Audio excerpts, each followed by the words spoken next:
Umaandar. Umaandar na siya. Totoo na talaga. Makapaandar siya. Kaso nga lang, itong immobilizer, yung remote start. Umaandar na siya. Thanks Yung to Daddy. Ba't umuusok? Engine na init. Now you know. Engine na init. Mga ilang buwan ka rin hindi umandar ah.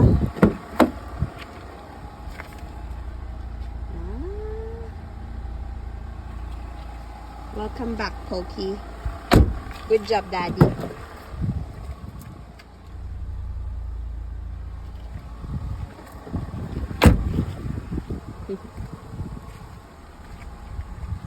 Ano talaga? Nakalipat na siya from here to there. Now, Raphael. Good job. Good job.